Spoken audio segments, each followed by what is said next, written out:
ఈరోజు దేవుని వాక్యంలో నుండి కీర్తనల గ్రంథం 8వ అధ్యాయం 1 నుండి 9 వచనాల వరకు చదువుకుందాం.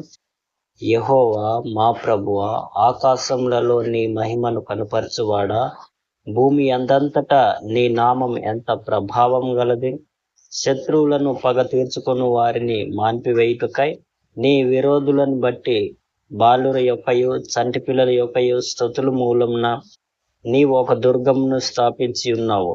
నీ చేతి పని అయిన నీ ఆకాశములను నీవు కలగజేసిన చంద్ర నక్షత్రములను నేను చూడగా, నీవు మనసును జ్ఞాపకం చేసుకొనుటకు వాడేపాటివాడు, నీవు నరపుత్రుని దర్శించుటకు వాడేపాటివాడు.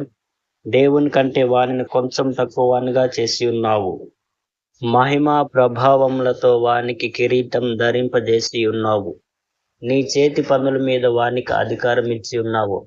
గొర్రెలన్నిటినీ, ఎడ్లనన్నిటినీ, అడవి మృగములను, ఆకాశ పక్షులను, సముద్ర మత్స్యములను, సముద్ర మార్గములలో సంచరించు వాటినన్నిటినీ వాని పాదముల క్రింద నీవు ఉంచి ఉన్నావు. యెహోవా మా ప్రభువా, భూమి అందంతటా నీ నామం ఎంత ప్రభావం గలది.